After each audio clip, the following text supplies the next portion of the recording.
Halo semuanya, perkenalkan nama aku Zara Kartika, aku dari Diploma Kepariwisataan D3 Perjalanan Wisata dengan NIM 11. Jadi presentasi pada hari ini aku bakal ngajak kalian jalan-jalan nih ke Jerman, yang dimana Jerman merupakan tempat yang berada di Eropa sana. Yuk kita slide. Oke, kita bahas tentang geografi Jerman itu sendiri. Jerman terletak di Eropa Tengah dan berbatasan dengan 9 negara, termasuk Denmark di utara, Polandia dan Republik Ceko di timur, Austria dan Swiss di selatan, serta Prancis, Luxembourg, Belgia dan Belanda di sebelah barat. Negara ini memiliki luas sekitar 357,022 km, yang sangat luas banget. Di bagian utara, Jerman memiliki garis pantai yang pendek yang berbatasan dengan Laut Utara dan Laut Baltik. Bentang alam Jerman sangat bervariasi, dari dataran rendah di utara yang dialiri sungai-sungai besar seperti Auber, Ems, Oder, Rhin, dan Weser, hingga dataran tinggi di bagian tengah yang mencakup pegunungan seperti Harz dan hutan Thuringia. Di bagian selatan terdapat perbukitan dan pegunungan, termasuk pegunungan Alpen Bavaria dengan puncak tertinggi Zugspitze sekitar 2.963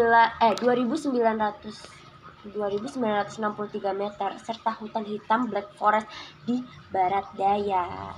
Itu geografisnya ya guys. Nah, kita lihat yuk. Di sini kita ada cuplikannya. Bagaimana kondisi Jerman? Kita langsung lompatin saja. Oke. Keren kan? Aku ngambil sumber dari sini guys.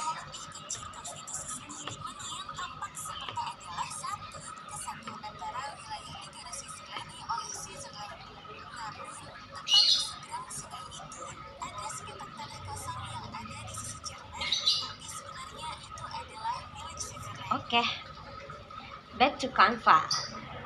Setelah geografis, apa sih yang kita bahas? Yaitu sejarah nih. Sejarah Jerman adalah kisah yang dinamis, berawal dari pemukiman awal suku-suku Germanik dan Celt, kemudian berkembang menjadi Kaisaran Romawi Suci yang berlangsung hingga awal abad ke-19. Setelah kekaisaran itu bubar, Jerman mengalami periode fragmentasi yang diikuti oleh unifikasi di bawah Rusia. Pada tahun 1871 berbentuk Kekaisaran Jerman. Abad ke-20 menjadi masa yang penuh gejolak dengan dua perang dunia. Kekalahan di Perang Dunia I mengantarkan pada Republik Weimar yang rapuh sebelum bangkitnya Nazi dan meletusnya Perang Dunia, yang berujung pada kehancuran dan pembagian Jerman. Jadi, selama Perang Dingin ini, Jerman terpecah menjadi Jerman Barat yang demokrasi dan Jerman Timur yang komunis, hingga akhirnya bersatu kembali pada 1990. Dan kini Jerman berdiri sebagai kekuatan ekonomi dan politik termuka di Eropa dan di dunia. Oke. Lalu kita masuk ke pemerintahan Jepang. Di sejarahnya, pemerintahan Jepang beroperasi sebagai republik parlementer federal yang demokratis, di mana undang-undang dasar atau yang disebut Grundgesetz itu sangat sulit ya disebutnya, menjadi landasan hukum tertinggi yang menjamin hak asasi manusia dan prinsip-prinsip negara hukum. Meskipun presiden federal menjabat sebagai kepala negara seremonial, kekuasaan eksekutif sesungguhnya berada di tangan Konsil Federal yang memimpin kabinet oleh Bundestag, majelis rendah parlemen. Dan begitu dia. Pemerintahan yang dimaksud adalah pemerintahan Jerman yang bersifat parlemen federal. Oke. Nah, di sini adalah icon-icon yang aku sebutkan ya. Itu yang pertama adalah Muchen. Muchen ini kenapa kok bisa disebutkan ikonnya Jerman? Dikarenakan Muchen adalah rumah bagi beberapa pasar Natal terbaik di Jerman, bahkan dunia. Dimulai dari akhir November hingga Natal, alun-alun dan jalanan kota dipenuhi oleh kios-kios. Jadi dia sebagai kota yang kuno, bersejarah, yang sangat menjadi ikon yang biasa didatengin warga-warga. Biasanya Indonesia juga datang ke Muchen. Oke. Lalu ada Bielefeld, yaitu adalah sebuah kota otonom atau yang disebut Freistaat yang terletak di negara bagian Nordrhein-Westfalen, Jerman, dan merupakan kota terbesar di wilayah Ostwestfalen-Lippe. Kota ini dikenal karena perpaduan unik antara suasana kota besar dan pesona pedesaannya. Seperti ada foto di sini. Oke. Kita next ke Oberhausen. Oberhausen itu apa sih? Sebuah kota di wilayah Ruhr, Jerman yang terkenal karena transformasi luar biasa pusat industri terbesar yang ada di Jerman, yang seperti pusat perbelanjaan, lalu hiburan modern. Jadi di sini sangat update ya. Lalu ada Augsburg, yaitu adalah sebuah kota otonom yang terletak di persimpangan sungai Wetach dan Lech. Kota ini adalah salah satu kota tertua di Jerman, guys, fun fact-nya. Lalu dengan sejarah yang terbentang lebih dari 2000 tahun, didirikannya koloni Romawi oleh Kaisar Agustus sekitar 15 sebelum Masehi. Lalu yang terakhir adalah Wiesbaden. Wiesbaden ini adalah ibu kota negara bagian Hessen, Jerman, dan merupakan salah satu kota spa tertua dan paling elegan di Eropa, guys. Bukan Jerman lagi, sudah Eropa. Oke, itu adalah 5 icon yang ada di Jerman. Lalu kita slide. Kita akan membahas flora dan fauna yang ada di Jerman. Oke. Di sini adalah pohon beech Eropa atau Fagus sylvatica yang merupakan atau juga dikenal dengan common beech. Adalah salah satu pohon gugur berdaun lebar, dapat tumbuh hingga ketinggian 35 meter sampai 40 meter. Jadi dia tinggi dan melebar, kadang-kadang mencapai 50 meter juga. Dia memiliki tajuk mahkota dan padat berbentuk oval yang melebar. Jadi dia sepertinya sangat bagus untuk dipandang saat musim gugur. Ya. Lalu yang kedua adalah cornflower atau Cantuaria cyanus, yang juga dikenal dengan Bachelor button, adalah tanaman bunga tahunan Herbaceous yang dikenal dengan bunganya yang berwarna biru cerah. Jadi cantik sekali, guys. Biasanya taman ini tumbuh di ladang dan diproduksi secara tradisional, dikembangkan oleh warga-warga lokal. Gitu, guys. Lalu ada elang emas atau Aquila sisaetos. Salah satu burung yang pemangsa terbesar di belahan utara, dikenal dengan bulunya yang coklat gelap beraksen keemasan kepala dan lehernya. Jadi seperti ini, guys, bentukannya. Lalu adalah rusa merah atau Cervus elaphus, satu spesies rusa terbesar dan paling ikonik di dunia, berada di Jerman. Gitu. Lalu adalah gastronomi. Kita bahas sekarang tentang makanan. Tentunya kita juga ada wisata kuliner ya, nggak cuman wisata sejarah, wisata religi dan lain-lain. Jerman punya makanan khas yaitu Swee. Nah, ini aku kemarin sudah sempat melafalkan, tapi mohon maaf apabila salah. Schweinshake. Nah, itu dia. Secara harfiah berarti sendi babi. Jadi ini terbuat dari babi atau kaki babi. Hidangan terbuat dari betis babi, bagian dari kaki babi di bawah lutut, di atas pergelangan kaki. Jadi dia banyak lemak kayak gini ya. Jadi disiapkan dengan cara menghasilkan daging yang sangat empuk, juicy di bagian dalam serta renyah garing di bagian luar. Kebayang banget kan rasanya ya. Pasti ini adalah makan non halal. Lalu yang kedua adalah schnitzel. Schnitzel merupakan hidangan daging pilihan yang dilapisi oleh tepung dan digoreng. Menjadi satu ikon makanan Jerman khususnya dan umum biasa juga terbuat dari daging babi, sapi muda juga bisa, dan ayam. Dagingnya dipukul hingga menjadi tipis sebelum dibumbui, dibalur tepung terigu, dan jadi dia dimarinasi dulu lalu digoreng. Dan rasanya tentunya renyah dan disajikan biasanya bersama saus seperti jamur gitu. Lalu ada bratwurst. Bratwurst ini terbuat dari daging babi, meskipun beberapa varian juga menggunakan sapi atau kombinasi dari babi dan sapi. Lalu daging ini digiling halus dan dicampur berbagai rempah-rempah dan ketumbar, merica, pala, dan lain-lain. Campuran ini kemudian dimasukkan dalam selongsong sosis dan menjadi sebuah sosis. Biasanya dia disajikan dengan kentang, guys. Jadi dia dengan mashed potato. Lalu yang keempat ada currywurst yang seperti sosis babi dipotong-potong. Biasanya sosis ini direbus dan digoreng terlebih dahulu, mirip dengan bratwurst tapi berbeda. Potongan sosis ini kemudian disiram dengan saus tomat pedas dan dibumbui dengan rempah-rempah lainnya.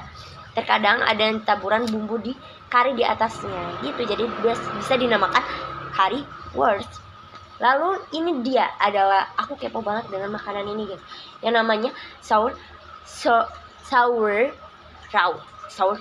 Nah, itu dia. Adalah hidangan sampingan khas Jerman yang dikenal dengan seluruh dunia. Hidangan ini terbuat dari kol yang difermentasi. Berbeda dengan hampir sama dengan kemarin yang kita sempat bahas, yaitu sol, itu kimchi, tapi di sini terbuat dari kol. Jadi dia seperti acar. Lalu difermentasi biasa, rasanya asam dengan tekstur yang renyah. Seperti itu, guys. Kemudian kita bahas kita bahas kerajinan. Nah, di sini Jerman juga salah satu pusat. Masa kita datang tanpa oleh-oleh sih? Oke, kita bahas ke kerajinan yang apa sih yang ikon di Jerman ini. Yang pertama adalah jam kuku. Kalian tahu nggak jam kuku ini apa? Seperti yang dulu ada di film Home Alone atau yang lainnya. Jadi setiap jam 12 malam atau bisa disetting, maka nanti jam tersebut apabila sudah menunjukkan jam 12, nanti ada muncul burungnya. Kuk gitu. Makanya disebut jam kukuk. Nah, jam kukuk ini memang terdiri adalah jenis dinding yang ikonik, terutama berasal dari hutan hitam. Di Jerman, jam ini dikenal dengan fitur uniknya. Pada setiap jam setengah jam sebelumnya, sebuah pintu kecil terbuka dan muncul seperti burung kuku. Just kidding. Lalu yang kedua ada piringan keramik. Nah, di Jerman ini memiliki sejarah panjang yang dikenal dengan kualitas, keindahan, dan serta keragamannya. Jadi biasanya zaman dulu Romawi itu semua itu digambarkan jadi berbentuk seni. Nah, salah satunya ini adalah piringan keramik. Lalu ada wooden toys. Biasanya ini hanya dimainkan oleh sejarah orang-orang kaya saja, guys. Terutama dia berasal dari kayu hutan gitu, hutan dari pegunungan Bijih di Saksoni. Lalu ada Bierstein. Bierstein ini disebut dengan Big Krug atau Mark-Krug. Bisa berukuran 1 liter, adalah tradisional yang sangat ikonik di Jerman. Mereka sebagai wadah minum untuk bir-bir gitu loh, guys. Seringkali merupakan karya seni yang dihiasi dengan rumit, mencerminkan sejarah, budaya, dan keahlian kerajinan Jerman. Jadi unggul sekali nih Bierstein. Oke, kita bahas ke destinasi wisata yang ada di Jerman. Yaitu destinasi wisata yang pertama adalah Christmas Market München.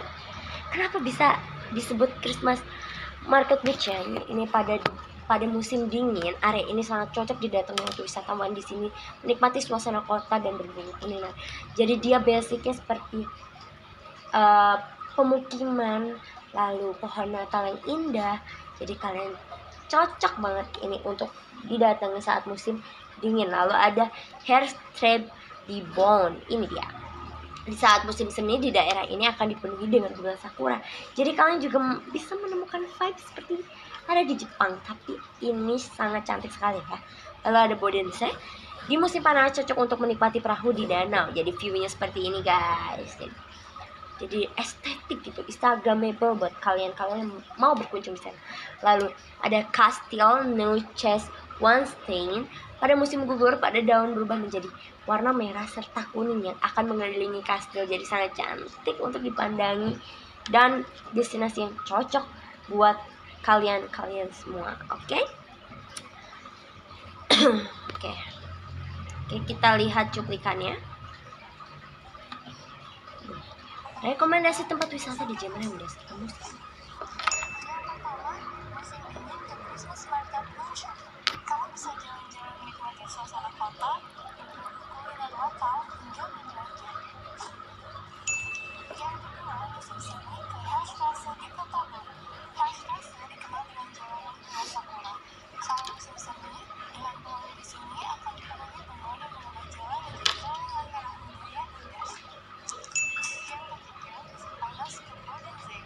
Di sini kamu bisa menaiki perahu di danau, mencoba wisata kuliner Jerman maupun olahraga air. Yang terakhir, musim gugur ke Kastil Neuschwanstein.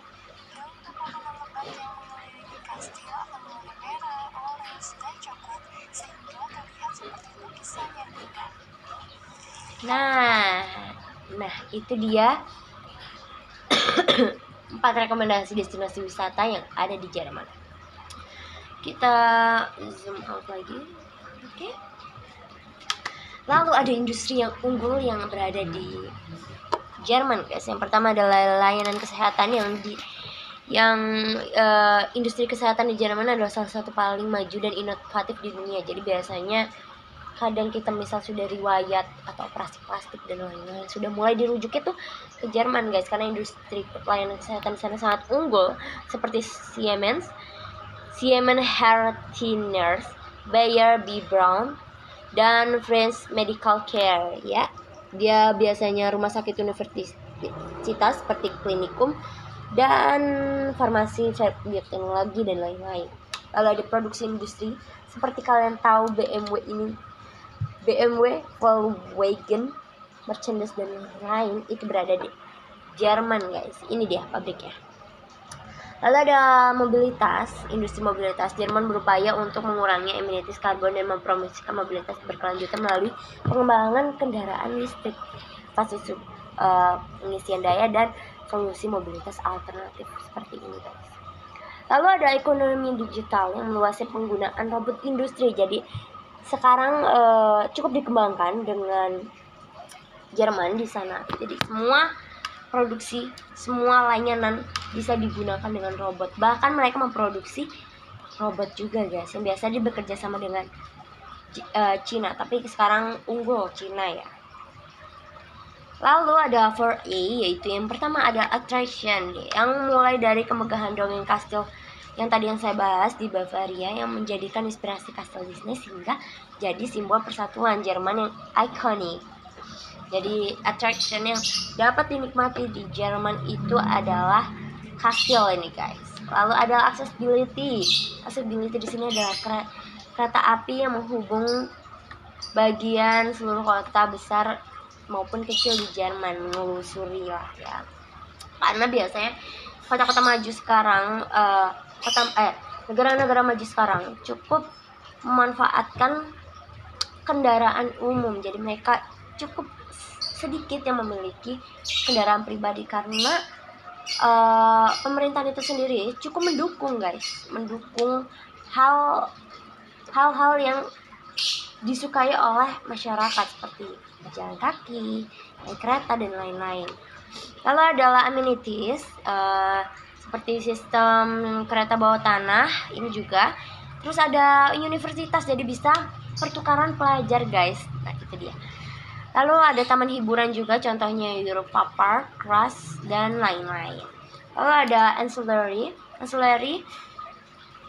Jadi di sini ancillary-nya itu kita bisa, jadi di Jerman ini kita tuh warga kita cukup bisa pindah ke menetap di Jerman dengan mengurus surat izin tinggal atau kerja yang dalam konteks hukum imigrasi atau izin tinggal nih adalah kondisi tambahan yang dapat melekat pada izin tinggal. Jadi dia punya keunggulan khusus menampung warga asing, bisa menampung warga asing. Jadi Jerman itu sangat amat terbuka ya guys ya. Lalu kedua, saat berikutnya adalah adat yang ada di Jerman, yaitu yang pertama Weihnachten. Ya, ini dia Weihnachten. Weihnachten adalah perayaan Natal di negara-negara berbahasa Jerman. Ini adalah hari libur terpenting sepanjang tahun dengan akar Kristen yang kuat memperingati kelahiran Yesus Kristus. Namun juga dirayakan secara luas oleh non-religius di sana. Jadi ini termasuk budaya ya guys ya. Lalu adalah Paskah atau Ostern. Ostern ini dalam bahasa Ostern itu dalam bahasa Jerman ya. Adalah salah satu hari raya terpenting dalam kalender Kristen di Jerman yang merayakan kebangkitan Yesus Kristus. Meskipun memiliki akar agama yang kuat, Ostern juga dirayakan sebagian luas jadi budaya juga guys di sana. Lalu adalah hari St. Martin. Adalah hari perayaan tradisional yang terpenting di Jerman juga yang dirayakan setiap tahun pada tanggal 11 November. Hari ini didedikasikan untuk mengenang Santo Martius dari Tours, seorang uskup dari abad ke-4 yang dikenal dengan kemurahan hatinya. Jadi ini termasuk budayanya guys. Lalu yang terakhir adalah Dirn dan Ladernhausen. Pakaian tradisional Bavaria yang paling dikenal meskipun sering diasosiasikan sebagai pakaian tradisional seluruh Jerman. Sebenarnya keduanya busana ini memiliki akar budaya dan yang kuat. Secara khusus merupakan simbol kebanggaan dan warisan budaya Bavaria di selatan Jerman. Ini dia. Ya, oke. Nah, ada tarian adat yaitu Schuppleiter, yaitu yang ini guys. Schuppleiter itu tarian rakyat tradisional yang sangat energis yang berasal dari wilayah Alpen Timur, terutama Bavaria di Jerman, serta Tirol dan Salzburg di Austria. Namanya ini Schuppleiter, yang secara harfiah berarti penepuk sepatu, dengan jelas menggambarkan salah satu gerakan utamanya. Seperti ini.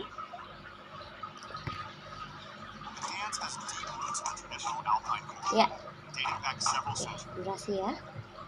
Lalu ada Länder. Länder ini adalah tarian tradisional yang populer juga di bagian Alpen.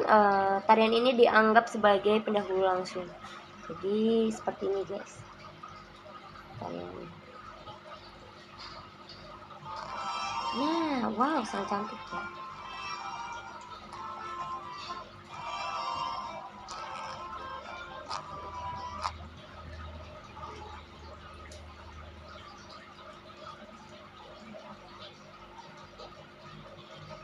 Oke. Lalu kita bahas lagi ke musik. Nah, di sini juga Jerman sangat unggul di bagian musik karena dia memiliki ciri khas. Yaitu yang pertama adalah Abendländische Volksmusik, yang jenis musik rakyat tradisional yang berasal dari Alpen di Eropa Tengah, terutama di bagian Jerman. Musik ini adalah cerminan dari budaya pedesaan dan kehidupan gunung. Ini dia jenis musiknya.